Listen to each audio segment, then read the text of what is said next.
Hello and welcome to my channel KS Wala. Today is the next lecture in which we have to actually take the next that act which came into effect in 2023. In the previous lecture we discussed about the Telecommunication Act. Now we have to take the Post Office Act of 2023 which has came into effect. But before that, before discussing this act, I want to discuss with you people the postal system जो India का है ये कब establish हो गया, इसकी history क्या है. As we all know, postal system क्या होता है? When letters are being sent from one place to other place through the post, so that is our postal system. But ये सब सिलसिला कब शुरू हो गया? ये letters भेजना from one place to other place. It was actually started by English East India Company when they were here for the sake of trade in 1727. 1727, this was the year when first time postal system was established in India. But उस time पे 1727 में उन्होंने खुद के लिए establish किया था, not for the people. It was actually for the sake of money, for their self-use. They established in 1727, that was East India Company. They established postal system of India. After that, in 1766, one of the Governor Generals, the name was Robert Clive, who was a Governor General of this English East India Company. So he was the person who set up a regular post office type of. अभी भी ये public के लिए open नहीं था, अभी ये regular post office था कि कंपनी के जो भी सर्वेंट्स है, जो यूरोपियन सर्वेंट्स है, वो इस सिस्टम को यूज करते थे to send letters from one place to other place. So that was a development on the side of Robert Clive, that how he actually open these post offices या regular post offices उसने कैसे setup किए. After that in 1774 a person named as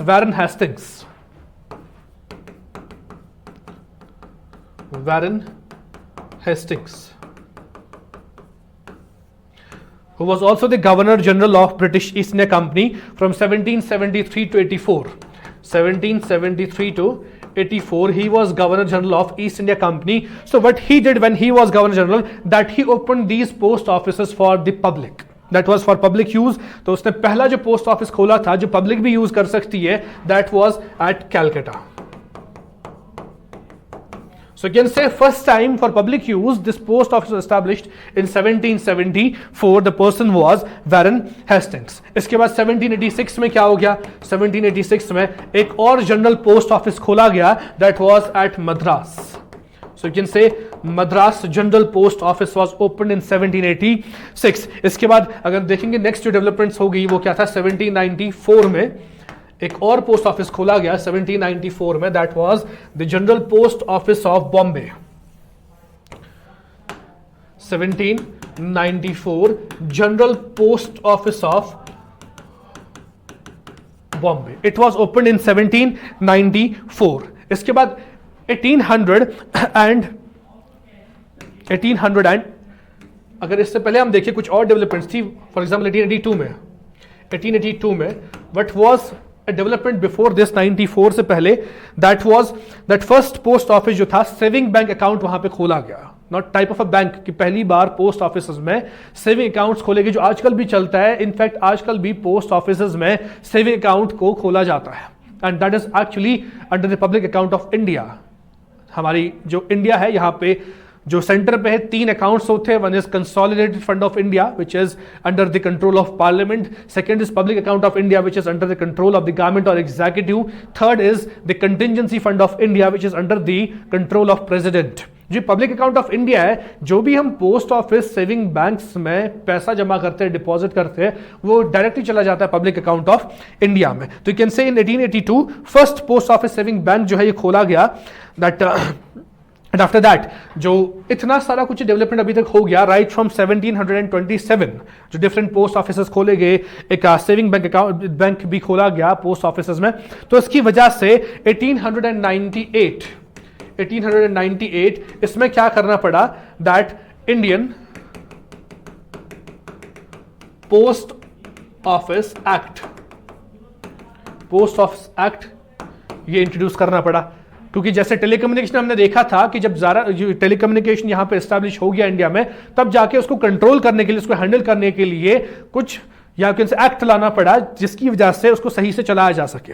ऐसे ही post office में हो गया 1882 तक जो डेवलपमेंट्स हो गई थी, दैट मींस अब अच्छे से जब यहां पोस्ट ऑफिस डेवलप हो गए इंडिया में, तो उनको कंट्रोल करने के लिए या उनको प्रॉपर्ली हैंडल करने के लिए एक एक्ट की जरूरत थी, तो जो लाया गया 1898 में, that was the act of post Indian post office act of 1898, जिसमें वही था कि गवर्नमेंट कैसे कंट्रोल करेगी, गवर्नमेंट कैसे हैंडल करेगा पोस्ट ऑफिस को, या डिफरेंट लॉज एंड रूल्स क्या होंगे पोस्ट ऑफिस में, ये सब जो है किसमें लिखा गया, it was in Indian post office act of 1898। उसके बाद ये एक्ट चलता गया जो आज तक 2023 तक चल रहा था। उन्हीं जो इस एक्ट में प्रोविजंस लिखे थे, उन्हीं प्रोविजंस के हिसाब से पोस्ट ऑफिस इंडिया में रन कर रहे थे, उन्हीं दिस प्रोविजन के हिसाब से government of India was looking after the post office of India. लेकिन आफ्टर इंडिपेंडेंस क्या हो गया, आई वाज अप टू 1898, जब पहले ब्रिटिश के टाइम पे एक एक्ट आया था for the regulation and for handling these post offices. उसके बाद जब आजादी हो गई, जो नेक्स्ट चेंज आई थी, दैट वाज इन 1947। वो चेंज क्या थी कि 3 इंडिपेंडेंस पोस्टेज स्टैंप्स रिलीज किए गए, यानी कि जो हमारा लेटर भेजते हैं, जो जैसा एनवेलप में होता है, उस पर पोस्टेज स्टैंप्स लगे होते हैं। ये 3 पोस्ट स्टैंप्स क्या है, 1947 में इंडिपेंडेंस जब हो गया, तो इसी खुशी में 3 पोस्टल स्टैंप्स रिलीज किए किसने, गवर्नमेंट ऑफ इंडिया ने। ये 3 पोस्टल स्टैंप्स क्या है, I would like to show you the 3 postal stamps actually. तो these 3 postal stamps which were there, I would like to show you these 3. हाँ, जो independence पे रिलीज हो गए थे 3 postal stamps, that where one was Ashokan pillar, that was the first stamp which has been actually attach होता है envelopes पे, जो पोस्ट से हम ट्रांसपोर्ट करते हैं या पोस्ट से जो हम लेटर्स या एनीथिंग जो भी भेजते हैं। Second was the new flag जो था इंडिया का, तो इसका भी स्टैम्प बनाया गया। And third was an airplane, that was India postage, airplane को दिखाया गया यहाँ पे। ये थे वो 3 नए पोस्टल स्टैम्प्स जो रिलीज किए गए 1947 में, that was Ashokan pillar, the new flag and an airplane. तो आफ्टर दैट इन 1947, इसके बाद नेक्स्ट क्या हो गया, I mentioned that 3 postal stamps ये रिलीज किए गए 1947 में eight the time of independence. तो उसके बाद 1972 में एक और डेवलपमेंट होगी काफी टाइम के बाद, आफ्टर 1947, 1972 में क्या हो गया, we were being provided with a postal index number, postal index number. तो जैसे हम कहते हैं पिन कोड भी आप कहते हो फेमसली, ये कब हो गया, 1972 में। What was this pin code or postal index number? It was actually the person who introduced this pin postal index number, that was Sri Ram Bikaji. Sri Ram Bikaji was the person who actually introduced this postal index number. ये भी कब हो गया, इसी 15th of August ये release किया गया। ये पिन नंबर जो है या जैसा पिन कोड जो होता है at the time of Indira Gandhi tenure, तब Indira Gandhi was the prime minister of India in 1972, so she was a lady who actually release this, that India is launching pin code, that is postal index number. तो हम जानते हैं कि जो भी postal index number है India में, it is of 6 digits, ठीक है। जैसे for example if I will talk about, this is one of the pin code, Srinagar का एक एरिया का है 190018, one of the pin codes. तो what is this pin code actually, जो पहला डिजिट है दैट इज 1, ये क्या बताता है हमें, ये बताता है जोन, कौन सा जोन, किस जोन का पोस्ट ऑफिस। ऐसे अगर पहले 2 डिजिट्स होते हैं, यानी कि 19, ये क्या है, दिस फर्स्ट डिजिट 1, ये बताता है जोन। अगर 19 बताऊं मैं, पहले 2 डिजिट्स 19, ये क्या बताता है, सब जोन, दिस इंडिकेट्स सब जोन। अगर मैं पहले 3 डिजिट्स की बात करूं, ये क्या बताता है, डिस्ट्रिक्ट, यानी कि यहां पे 3 डिजिट्स पहले क्या होंगे, 190, ये क्या होगा, डिस्ट्रिक्ट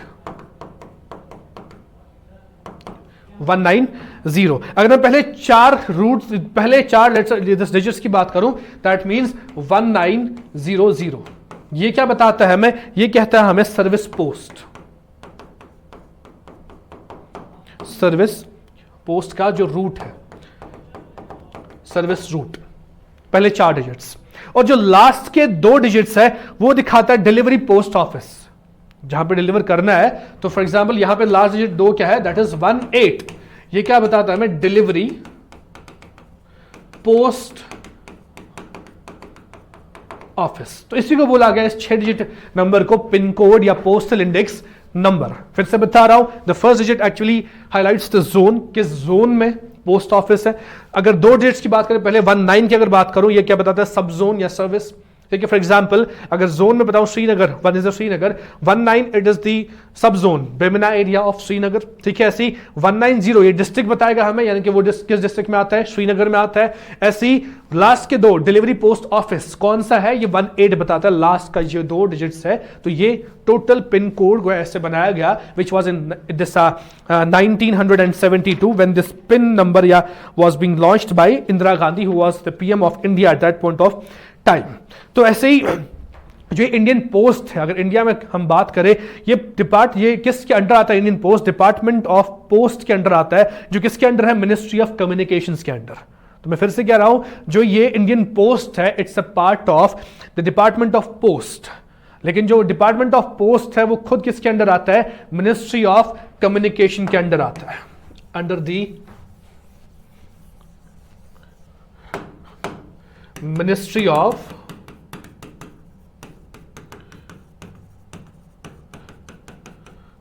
कम्युनिकेशन। तो ये था लास्ट डेवलपमेंट, उसके बाद कुछ डेवलपमेंट्स थी नहीं वहां पे, तो इसीलिए अब फिर से इंडिया को वही फील हो गया कि हम अभी भी 1898 के एक्ट पे अपने इंडियन पोस्ट को चला रहे हैं। There needs to be a change, because वही फिर से रीजन होगा कि इंडियन सोसाइटी इवॉल्व हो गई है, तो पोस्टल सर्विस भी इवॉल्व हो गया, तो कुछ नए रूल्स हमें निकालने पड़ेंगे या नया एक्ट हमें लाना पड़ेगा, जिसके बेसिस पे इंडियन पोस्ट को हमें हैंडल करना पड़ेगा या इंडियन पोस्ट को हमें दैट अरेंज करना पड़ेगा। तो इसी में क्या जो चेंज प्रोविजंस आए हैं, जो नया एक्ट आया है Indian provisions of the post office act 2023, यहां पे क्या बोला गया है, director general of postal services यानी कि DGPs will be appointed to head Indian post. तो अलग अलग डीजीपीज बनाए जाएंगे जो अलग अलग स्टेट्स में हेड्स होंगे इंडियन पोस्ट के।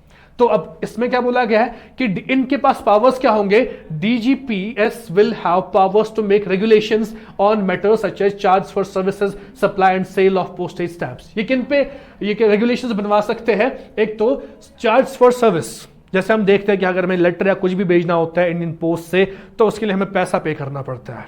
डिफरेंट वेट के हिसाब से हम कहते हैं कि अगर 1 केजी का कोई पार्सल है तो उसके लिए अलग रेट से नहीं पड़ती है। तो वही कितना चार्ज है सर्विस के लिए, ये कौन अब इस पे रेगुलेशंस बनाएगा, DGPS, that is director general of postal services.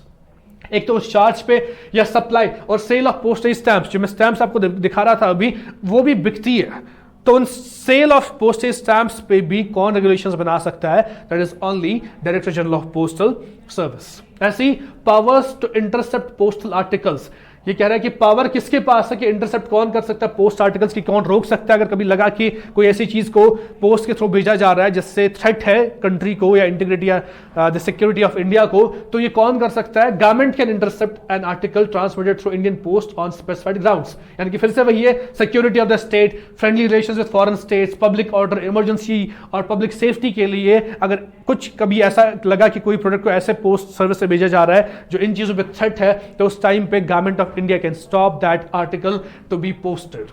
ऐसी exemptions from liability, post office will not incur any liability with regard to its service except such liability as may be prescribed with the regard to the service provided by the post office. तो यहां पे कौन कौन सी liability से इसको exemption मिली है, तो ये भी किस एक्ट में लिखा गया है, इसी जो नया एक्ट आ गया, the post office act of 2023 and this there are no penal provisions. हाँ, यहां पे अगर मान लो कभी ऐसा कुछ गलती होगी इंडियन पोस्ट से या एनी मिस्टेक इज देयर, कोई भी पीनल प्रोविजंस लिखे ही नहीं गए इस एक्ट में, that is one of the negative point. अब इंपॉर्टेंस क्या एक्ट की वही है कि सिटीजन सेंट्रिक सर्विसेज जितना हम इवॉल्व हो रहे हैं उतना हमें मॉडिफिकेशन हमारे रूल्स में, लॉज में, एक्ट्स में भी चाहिए ताकि हमारी लाइफ ईजी हो जाए। जो हमें एक्चुअली हमारी लाइफ को ईजी बनाए वो सिटीजन सेंट्रिक सर्विसेज होती है। तो इसी रीजन के लिए इस एक्ट को इंट्रोड्यूस किया गया, banking services and benefit of government schemes at the last mile, ताकि जो गवर्नमेंट स्कीम्स ला रहा है ये एंड तक, यानी कि जो भी फार फ्लंग एरियाज है वहां तक वो बेनिफिट्स पहुंचे। इसीलिए पोस्ट ऑफिस में कुछ चेंज लाई गई है with this act which are there in this Indian post office act of 2023। तो यहां पे अब वही हिस्ट्री है, मैं आपको बता चुका हूं, 1727 से फर्स्ट पोस्ट ऑफिस जो तब से शुरू हो गया, दैट वाज देयर। उसके बाद Dalhousie recognised the Indian post office as separate organisation of national importance, इसने अलग से इसको डिपार्टमेंट ही बनाया था। फिर से present site of the general post office of Kolkata was the site of first fort William. यहाँ पे एक पॉइंट एडिशनल है दैट जहाँ पे इंग्लिश ने फोर्ट विलियम बनाया था कोलकाता में, तो वहीं पे आजकल जीपीओ कोलकाता है, general post office of Kolkata. Otherwise history में आपको पहले ही बता चुका हूं कि हिस्ट्री क्या है, कि कहां से शुरू हो गए, फिर डिफरेंट चेंज क्या आ गई from time to time, and कब पहला एक्ट आया था 1898 में जिस पे हैंडल हो रहा था इंडियन पोस्ट सर्विस। अब उसके बाद आज नया एक्ट आया है 2023 में, the post office act of 2023। यही हमारे लिए न्यूज थी। उसके बाद next topic about this booklet that is the women MPs, member of parliaments in 18th लोक सभा, इसके बारे में बात हो रही है। First of all let me introduce that how women were being entered into the politics. ठीक है, पॉलिटिक्स, अब देखो इंडिया जो है यहाँ पे कॉन्स्टिट्यूशन सबको हक देता है कि वो इलेक्शन लड़ सकते हैं, कोई भी पॉलिटिकल पार्टी बना सकता है। वी नो आर्टिकल 19 जो है वहाँ पे हमें मल्टी पार्टी सिस्टम, उसमें एक डिराइव्ड फंडामेंटल राइट है आर्टिकल 19 का। So there can be the multi party system in India, और कोई भी अपनी पॉलिटिकल पार्टी बना सकता है। और एज इट इज, अगर पॉलिटिकल पार्टी नहीं बना रहा है तो कोई भी as an independent candidate election लड़ सकता है। तो किसी के लिए रेस्ट्रिक्शन नहीं है, बस इंडियन सिटीजन होना चाहिए। लेकिन अगर वुमेन की बात की जाए तो वुमेन का रिप्रेजेंटेशन अभी तक क्या रहा है, तो इसी पे बात हो रही है। अगर देखा जाए कि वुमेन को एंशिएंट इंडिया में, या यू कैन से जो दिस मॉडर्न इंडिया से पहले इंडिया था, कि women were not actually given rights to participate into the outside activities, वो बस हाउस होल्ड कोर्स में लगी रहती थी। तो इनको इसीलिए समझा गया था। या वुमेन एजुकेशन की अगर बात करें तो इंडियन सोसाइटी ऐसी सोसाइटी थी जहां पे पेट्रियार्कल नेचर हमेशा से रहा है और है भी अभी। तो इसी वजह से women were not allowed to participate in these activities, political activities, या to go for the education pursuits. तो इनके लिए you can say that restrictions were there, but with time वो रेस्ट्रिक्शंस खत्म होगी, एज वी नो दैट आजकल women are also participating in every field of the life, चाहे वो education हो, चाहे वो पॉलिटिक्स हो, चाहे वो बिजनेस हो, एवरीथिंग वुमेन आर पार्टिसिपेटिंग। तो जब इंडिया को दिखा कि वुमेन जो है ये एक यू कैन से डिप्रेस्ड क्लास टाइप बन चुका है, कि जिसको सप्रेस किया जाता है, तब जाके पॉलिटिकल सिनेरियो में अगर पहली बार इनको रिजर्वेशन मिला, किनको, इंडियन वुमेन को, कि वो पॉलिटिकल सेटअप में पार्टिसिपेट कर सकते, या उनका पार्टिसिपेशन बढ़ाना है, या वो रिप्रेजेंट होनी चाहिए। अब देखो, अगर सिर्फ मेल रिप्रेजेंटेटिव्स होते, पॉलिटिशियंस होते, तो जो भी वुमेन इश्यूज है उनको कौन सही से समझाएगा। तो इसीलिए to know the problems of the womens, there must be the women representatives into the political scenario of the country that will make it possible that जो वुमेन इश्यूज है वो अच्छे से रिप्रेजेंट हो जाए इनटू पॉलिटिकल सिनेरियो। तो for that reason जब women का पार्टिसिपेशन बहुत कम देखा गया, तो सबसे पहले जो वुमेन के लिए किया गया था that was women were being provided reservation. कहां पे? लेकिन इन द लोकल गवर्नेंस। हमारे यहां कंट्री में जो गवर्नमेंट है ये 3 लेवल पे बनती है। फर्स्ट इज सेंटर पे। सेंटर पे हमारे पास क्या होता है? लोकसभा, राज्यसभा, लोकसभा एंड राज्यसभा। फिर आता है स्टेट गवर्नमेंट, स्टेट लेवल पे गवर्नमेंट, वहां पे क्या होता है? स्टेट लेजिस्लेटिव असेंबली होती है हमारी। फिर आता है local government. Local government, local level पे क्या होता है? We have 2 organs that is municipalities and panchayats. Panchayats is the local government of the rural areas. गांव जो है वहां से पंचायत होते हैं। अगर अर्बन एरियाज है, शहर की बात मैं करूं, वहां पे क्या होते हैं? म्युनिसिपैलिटीज। इनको कहते हैं थर्ड लेवल ऑफ जो गवर्नमेंट है, लोकल गवर्नमेंट, जो 2 अलग अलग एरियाज में, अर्बन एरियाज के लिए अलग है, रूरल एरियाज के लिए अलग है।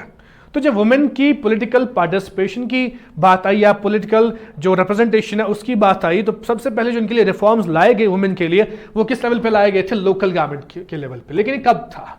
पंचायत्स और म्युनिसिपैलिटीज में। क्या ये शुरू से था? क्योंकि पंचायत्स एंशिएंट इंडिया में भी थे, लेकिन वो पंचायत कैसे थे? वो पेट्रियार्कल, वहां पे जो होते थे the heads, they were only the male members. तो पंचायत का जब काम ऐसे ही चल रहा था, डोमिनेंस पे चल रहा था, तब जाके गवर्नमेंट ने पंचायत की हालत सुधारने के लिए क्या किया था? They actually brought 73rd amendment act into the Indian constitution. 73rd amendment act into the constitution. इस चेंज से क्या किया गया? पंचायत जो है इसको कॉन्स्टिट्यूशनल स्टेटस मिला। पहली बार पंचायत को हिंदुस्तान के आईन में जोड़ा गया ताकि ये प्रॉपरली काम करे, ताकि इसमें कोई करप्शन ना हो, ताकि यहां पे डोमिनेंस ना हो किसी का, ताकि यहां पे डिस्क्रिमिनेशन ना हो। ये सब चीजें रोकने के लिए हिंदुस्तान की सरकार ने 73rd अमेंडमेंट एक्ट से इन पंचायत को जोड़ा किसमें? कॉन्स्टिट्यूशन ऑफ इंडिया में। जब इनको जोड़ा गया तभी एक और चीज भी लिखी गई इन पंचायत में, जितने भी सीट्स होती है पंचायत में, चाहे वो वार्ड मेंबर्स हो, चाहे वो चेयरपर्सन हो, या जिसको हम सरपंच कहते हैं, तो वहां पे 1/3 ऑफ सीट्स जो है ये क्या होंगी, ये होंगी रिजर्व्ड। किनके लिए? For women. 1/3 of seats will be reserved for women. मान लो कि JNK में गांव जितने भी है उनमें मान लो 100 सीट्स टोटल है सरपंच की, 100 पंचायत साधियर, 100 सरपंच साधियर, तो 100 में से 1/3 सीट जो होंगी ये, यानी कि 33 सीट्स रिजर्व किनके लिए होंगी? वुमेन के लिए होंगी। या वार्ड मेंबर्स जो होते हैं, किसमें पंचायत में जो डिफरेंट मेंबर्स होते हैं, उस लेवल पे भी क्या होगी, या मेंबर्स की बात में करूं, उस लेवल पे भी क्या होगी? रिजर्वेशन होगी। किनके लिए? वुमेन के लिए। वो रिजर्वेशन कितनी होगी? 1/3 ऑफ रिजर्वेशन। सेम ऐसी म्युनिसिपैलिटीज की बात की गई, क्योंकि म्युनिसिपैलिटीज भी जोड़े गए इंडियन कॉन्स्टिट्यूशन में, किससे? 74th अमेंडमेंट एक्ट से जोड़े गए। कौन? Municipalities into the Indian constitution. Panchayat के लिए 73rd amendment act and municipalities के लिए 74th अमेंडमेंट एक्ट जो है ये जोड़ा गया था इंडियन कॉन्स्टिट्यूशन में। इसमें भी सेम प्रोविजन यही बनाया गया, जो इसके हेड है म्युनिसिपैलिटीज, जो डिफरेंट म्युनिसिपैलिटीज है, इनके जो हेड है या मेयर जिसे हम कहेंगे, तो उस लेवल पे भी 1/3 ऑफ रिजर्वेशन क्या होगा? किनके लिए? वुमेन के लिए होगा। ये सीट रिजर्व होंगी किनके लिए? वुमेन के लिए। या जो वार्ड मेंबर्स है किसके? म्युनिसिपैलिटीज के, तो वहां उस लेवल पे भी रिजर्वेशन होगी वुमेन के लिए, वो भी कितनी होगी? 1/3। इनके शॉर्ट में पहली बार अगर वुमेन की रिप्रेजेंटेशन की बात की गई किसमें? पॉलिटिकल सिनेरियो में, वो कहां पे मिली? लोकल गवर्नमेंट लेवल पे मिली। कहां पे? पंचायत और म्युनिसिपैलिटीज में। That was the first, that was attempt, you can say that step was taken to increase the women's political representation। इनकी होनी चाहिए उसमें representation। ये पहला स्टेप लिया गया था into 73rd and 74th amendment act, जहां पे 1/3 of reservation मिल गई किनको? women को, to participate into the local governments। अब अगर उसके बाद हम देखिए, अभी तक रिजर्वेशन यहां किसी और लेवल पे नहीं थी, ठीक है। तो उसी चीज के लिए जब अभी देखा गया कि पार्टिसिपेशन क्या रहा है at different levels for women, अगर हम देखेंगे लोकसभा, यहां पे इस लेवल की बात करेंगे तो यहां पे जनरली इलेक्शन लड़ते हैं वुमेन विदाउट एनी रिजर्वेशन, तो जो जीतती है वो बनती है MP। तो इसी में हमने यहां पे देखे फिगर्स कुछ है। अब हमारे न्यूज क्या है यहां पे, जो अभी 18th लोकसभा इलेक्शन हो गया 2024 में, उसमें क्या देखा गया? 74 वुमेन जो है that were been actually that इससे पहले जो लोकसभा था उसमें 74 जो है वुमेन, उनको MP बनाया गया है, या वो MP बनी है बाई जब वो इलेक्शन जीत गई। दैट मींस वो कितना बनता है? 13.6% रिप्रेजेंटेशन कहां पे? लोकसभा में। वी नो दैट लोकसभा में जो है 543 मेंबर्स होते हैं टोटल MPs, तो उसमें से 13.6% कौन है? वुमेन है, जो बनता है 74। ये डिप है क्योंकि इससे पहले जो लोकसभा था, जो इससे पहले इलेक्शन हो गया था, जो 17th लोकसभा था, उसमें 14.4% था और उसमें 78 वुमेन थी। अभी कितने? 74, यानी कि 4 कम हो गए हैं। तो ये तो डे बाय डे एक्चुअली बढ़ना चाहिए वुमेन रिप्रेजेंटेशन, लेकिन यहां पे उल्टा हो गया कि 4 कम हो गई है। तो अभी 13.6% रिप्रेजेंट हो रहा है, कि इससे पहले जो लोकसभा था उसमें कितना था? 14.4% रिप्रेजेंटेशन था। अगर लेजिस्लेचर में देखा जाए कि जो बाकी लेजिस्लेशंस रहे हैं तो उनमें कितना पार्टिसिपेशन वुमेन कर रहा है, कितनी वुमेन MPs बनी है, मेंबर ऑफ पार्लियामेंट्स बनी है, 9.7% ऑफ 797। अभी अगर जो इलेक्शन हो गया था 18th लोकसभा के लिए, तो टोटल वुमेन ने कितने वुमेन ने कॉन्टेस्ट किया था, इनकी इलेक्शन कितनों ने लड़ा था? 797 वुमेन ने इलेक्शन लड़ा था, उसमें से 9.7% वुमेन ने जीता है। अभी यहां पे जो ये फिगर की बात कर रहा था मैं, दैट वाज 13.6, वो किस में था? आउट ऑफ 543 जो टोटल MPs है लोकसभा में, उसमें से 13.6% को वुमेन MPs है। लेकिन यहां पे ये देख रहा है कि टोटल फिगर कि कितने वुमेन ने इलेक्शन लड़ा था, उसमें से कितने जीता, दैट वाज ओनली 9.7%, जो किसमें था? 18th लोकसभा में।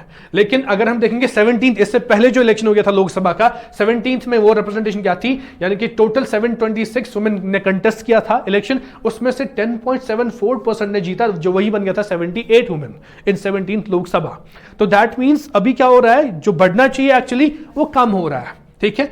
तो अगर हम देखें कि दैट मींस दैट जो फर्स्ट लोकसभा इलेक्शन हो गया था, तो उसके मुकाबले में आज क्या है कि वुमेन रिप्रेजेंटेशन जो है कैसे इंक्रीज हो गई है। यहां पे यही लिख रहा है, womens representation in Lok Sabha increase from 5%। First Lok Sabha, जब पहला लोकसभा इलेक्शन हो गया था 1950 में, उसमें सिर्फ 5% वुमेन रिप्रेजेंट हुई थी। वहां पे 5 जितने भी मेंबर्स थे उस लोकसभा में, उसमें से सिर्फ 5% MPs कौन थे? वुमेन थे। तो आजकल आप देखो कितना हो गया है, दैट इज 13.6। लेकिन अगर पीक हम देखेंगे सबसे ज्यादा कब हुआ है? 17th लोकसभा इलेक्शन में, that was this 14 it was that at 14 कितना था अभी 14.4% रिप्रेजेंटेशन. तो दैट मीन्स 17 लोकसभा में सबसे हाईएस्ट पार्टिसिपेशन थी वुमेन की, या not participation, that was representation. Actually participate तो बहुत करते हैं लेकिन जीता कोई कोई है. लेकिन 2018 में ये क्या हो गया है, कम हो गया है. तो इसी पे हमें दिखाया गया है कि presently women members constitute 14.5% of Rajya Sabha. हाँ, ये लोकसभा में बात कर रहा था मैं अभी, लेकिन राज्यसभा की बात अगर मैं करूं, राज्यसभा में इस टाइम पे 14.05% कौन है, वो है वुमेन रिप्रेजेंटेटिव. इसका मतलब क्या है, राज्यसभा में टोटल मेंबर्स कितने हैं हमारे पास, देयर आर 245 मेंबर्स, यानी कि member of parliaments who are members of Rajya Sabha, वो कितने हैं, दोज आर 245. इसका 14.05% जो है वो है कौन, वुमेन एमपीज ऑफ राज्यसभा. ये भी फिगर्स है दैट किस लेवल पे वुमेन रिप्रेजेंटेटिव्स है, कहां पे, हमारे इंडियन पॉलिटिकल सिनेरियो में. तो सिग्निफिकेंस क्या है इसका कि वुमेन रिप्रेजेंटेटिव हमारे पास क्यों होनी चाहिए. That significance is actually there, which has been highlighted by this current affair, that significance will be that women legislatures perform better in their constituencies. ये माना गया है कि as compared to the males, women better perform करते हैं उनकी constituencies में on economic indicators than their male counterparts. Economic indicator पे, यानी कि अगर हम देखिए economically women perform better, ठीक है. तो accounting for around 50% population legislative representation is fundamental to political empowerment. यानी कि अगर वुमेन की पॉपुलेशन जो है दैट इज नियरली 50%, तो वहां पे वुमेन रिप्रेजेंटेशन जरूरी है, क्योंकि वुमेन के इश्यूज अलग है. तो बेहतर कौन समझ सकता है वुमेन इश्यूज को, women representative. That is why इनकी पार्टिसिपेशन या इनका रिप्रेजेंटेटिव होना किसमें, पॉलिटिकल सिनेरियो ऑफ कंट्री में बहुत ही जरूरी है. ठीक है. एंड थर्ड सिग्निफिकेंस की क्यों जरूरी है कि वुमेन का रिप्रेजेंटेशन होना चाहिए लोकसभा में या राज्यसभा में, बिकॉज ये देखा गया है कि वुमेन जो होती है वो उनका जो है क्रिमिनल नेचर काफी कम होता है as compare to the male counterparts. वही कह रहा है ये न्यूज दिस करंट अफेयर भी कि women are less likely to be criminal and corrupt. ज्यादा करप्शन किन में है, मेल्स में है. जो मेल एमपीज है वो ज्यादा करप्ट होते हैं as compare to women. Women ज्यादा करप्ट आप नहीं देखोगे. कैन से ज्यादा मतलब कि बहुत कम इंसिडेंट्स ऐसे होंगे, इंस्टेंसेस ऐसे होंगे जहां पे वुमेन ने करप्शन की है while being the MP, member of parliament. तो चैलेंज क्या है लेकिन कि अभी भी क्यों नहीं, अभी देखो ये 14.04 हो या जितना भी रिप्रेजेंटेशन या 14.4% रिप्रेजेंटेशन जो लोकसभा में है, ये फिर भी अभी स्टिल कम है क्योंकि पॉपुलेशन काफी है वुमेन की. As per to that population अभी अच्छी खासी रिप्रेजेंटेशन नहीं हो रही है किनकी, वुमेन एमपीज की. चाहे वो लोकल गवर्नमेंट हो, वहां पे अगर वुमेन की बात करूं, चाहे वो सेंट्रल गवर्नमेंट एमपीज की बात करूं, वहां पे भी you can say that this is a good representation of women in the political scenario of country. क्यों है ऐसा, चैलेंज क्या आ रहा है कि क्यों नहीं अभी प्रॉपर रिप्रेजेंटेशन हो रहा है. बिकॉज पहली सोच इसमें क्या है, सोसाइटल प्रेजुडिस. हम जानते हैं इंडिया जो है ये एक मेल डोमिनेटेड सोसाइटी है. यहां पे पॉलिटिकल स्ट्रक्चर जो है वो ज्यादा यू कैन से हाईजैक किया है मेल्स ने. तो क्योंकि एक यू कैन से दैट एक नोशन बना है प्रेजुडिस इनके खिलाफ कि वुमेन इस चीज के लिए नहीं बनी है, दैट इज वाई वो चीज रोक रहा है कि प्रॉपर्ली अभी वुमेन रिप्रेजेंट नहीं हो पा रही किसमें, पॉलिटिकल सिनेरियो ऑफ कंट्री में. स्ट्रक्चरल डिसएडवांटेज की बात कर रहे हैं. Election campaigns are costly, time consuming and are married by inappropriate commenting, hate speech, abusive threats and muscle power. आप जानते हो कि वुमेन अगर एक इलेक्शन में आ गई, इलेक्शन लड़ने के लिए आ गए, तो बाकी जो काउंटर पार्ट्स है मेल वो काफी ज्यादा मसल पावर यूज करते हैं. तो वुमेन उन चीज से डरती है, या अब्यूज होता है तो उस चीज से भी वुमेन डरती है, या थ्रेट होता है जिसकी वजह से वुमेन पार्टिसिपेट नहीं कर पाते किसमें, पॉलिटिकल प्रोसेस में. वो उससे can say that they are actually hesitating to participate into the political process of the country. ऐसी इंटरनलाइज पेट्रियार्की, ये तो पता ही है कि India is a patriarchal country. Steps हमने देखे कि 73rd और 74th कॉन्स्टिट्यूशन अमेंडमेंट एक्ट में क्या किया गया. हाँ, एक नया जो यहां पे डेवलपमेंट है वो ये है कि 106th अमेंडमेंट एक्ट जो आया था, जिसने क्या किया, जिसने एक स्कीम लाई, दैट वाज नारी शक्ति वंदन अधिनियम ऑफ 2023. तो इसने किसकी बात की इस एक्ट ने? ये यहां पे फिर से वही बात हुई जैसे हमने 73rd and 74th constitution amendment act में देखा था, ये फिर से यही कर रहा है, या वही 1/3 रिजर्वेशन देगा किसको? टू द वुमेन, किसमें? लेकिन यहां पे लेवल क्या होगा? To the women into the Lok Sabha और स्टेट लेजिस्लेटिव असेंबली। जितने भी हमारे स्टेट्स है यहां पे 28 स्टेट्स है, यहां पे हर एक स्टेट में जितनी भी लेजिस्लेटिव असेंबलीज है 28 लेजिस्लेटिव असेंबलीज है, तो इसमें 1/3 ऑफ एमएलए जो होंगी वो कौन होंगी? वुमेन होंगी। ये सीट्स रिजर्व रहेंगी। ये इस नए एक्ट ने किया है 2023 में जो आया है। It's a good step towards the you can से upliftment of women in the sake of in the sphere of political representative. तो एक अच्छा स्टेप है 2023 में लिया गया अभी।